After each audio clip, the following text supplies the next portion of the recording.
Good morning बच्चों। आज हम 7th क्लास की वर्कशीट नंबर 6 करेंगे। ठीक है, इससे पहले आप जो आपकी वर्कशीट्स आई हैं उसमें आप पढ़ चुके हैं कि इलेक्ट्रिक करंट क्या होता है, विद्युत धारा क्या होती है या इलेक्ट्रिक सर्किट क्या होता है। आज हम पढ़ेंगे heating effect of electric current, यानी कि विद्युत धारा के तापीय प्रभाव। When an electric current flows through a wire, the wire get heated. It is the heating effect of current. This effect has many applications. मतलब कि जब एक तार से विद्युत धारा प्रवाहित होती है तो तार गर्म हो जाती है। मतलब कि जब एक तार से इलेक्ट्रिक करंट यानी कि विद्युत धारा पास होती है, प्रवाहित होती है, तो वो तार क्या हो जाती है, हीट अप हो जाती है, गर्म हो जाती है। इसी को हम विद्युत धारा का तापीय प्रभाव कहते हैं।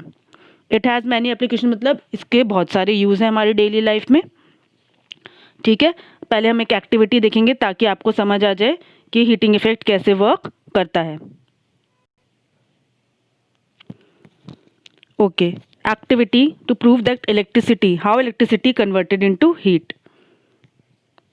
सबसे पहले ये सर्किट के बारे में हम पहले पढ़ चुके हैं। ये सर्किट है आपका और ये ओपन है। जैसे आप देख रहे हो ना, स्विच आपका क्या है, ओपन है और एक बल्ब है। ठीक है, तो अभी ये सर्किट काम करेगा? नहीं करेगा।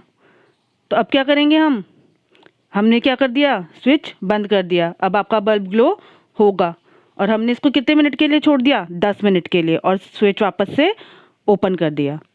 बल्ब क्या हो गया, ऑफ हो गया। लाइट क्या हो गई, ख़त्म। लेकिन आप टच करके बल्ब को देखोगे तो आप क्या पाओगे कि बल्ब आपका गर्म हो चुका है। तो ऐसा क्यों हुआ? क्योंकि जो आपकी इलेक्ट्रिक एनर्जी है वो किस में कन्वर्ट हो जाएगी, light energy plus heat energy. Light तो आपकी कट ऑफ हो गई जब आपने स्विच ऑफ किया, लेकिन हीट उस बल्ब में रह गई। इसे हम heating effect of electric current कहते हैं। ये आपके डिफरेंट अप्लायंसेस में यूज़ होता है, जैसे कि आपकी प्रेस, ठीक है, इलेक्ट्रिक आयरन, हीटर या फिर आपका स्टोव।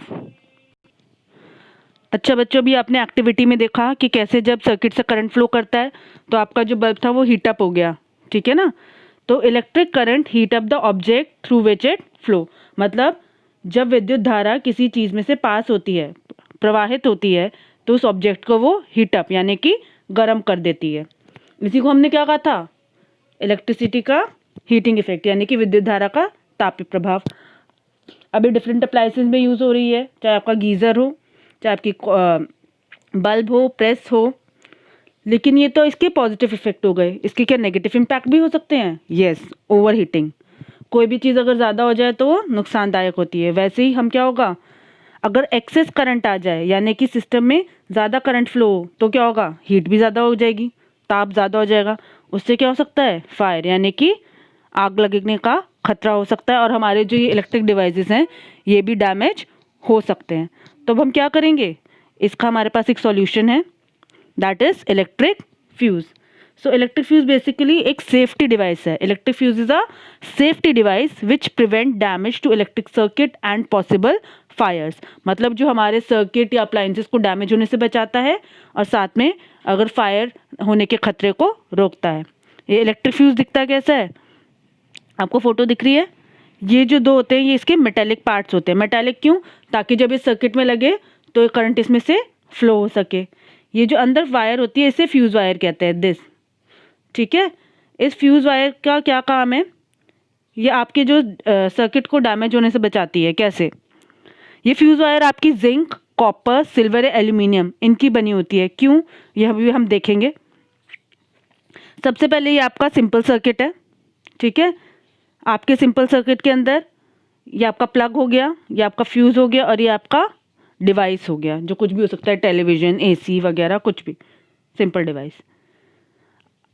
अब ये सर्किट, ये देख रहे हो आप फोटो के अंदर, ये सर्किट ब्रेक हो गया।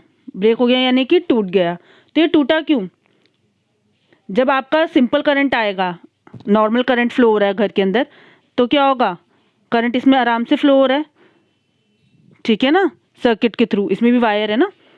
लेकिन जब कभी कभार क्या होता है, जब करंट एक्सेस में आ जाता है, ओवर करंट हैवी करंट आ जाता है, तो क्या हुआ, करंट यहाँ से तो आया लेकिन इतना एक्सेस था कि वो वायर यहाँ पे टूट गई, तो यहाँ पे करंट आएगा नहीं।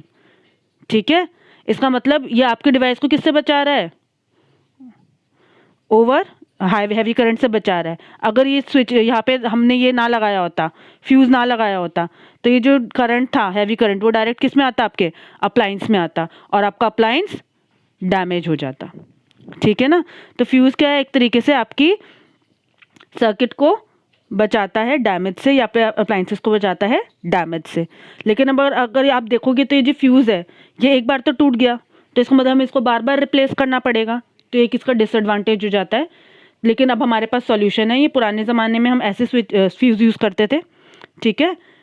लेकिन अब क्या हो गए, ऑटोमेटिक फ्यूज़ आ गए हैं, जैसे कि एमसीबी कहते हैं, मिनिएचर सर्किट ब्रेकर्स। इसमें क्या होता है, ये भी फ्यूज़ का ही काम करता है। जब करंट हैवी होता है तो इसका स्विच अपने आप डाउन हो जाता है। इससे क्या होता है, सर्किट ब्रेक हो जाता है, यानी कि करंट फ्लो होना बंद हो जाता है, यानी कि आपका अप्लायंस में वो हैवी करंट नहीं आएगा। ठीक है ना। अब बाद में जब करंट नॉर्मल हो जाएगा तो फिर हम इसको ऊपर भी कर सकते हैं, या ऑटोमेटिक भी ऊपर हो जाता है।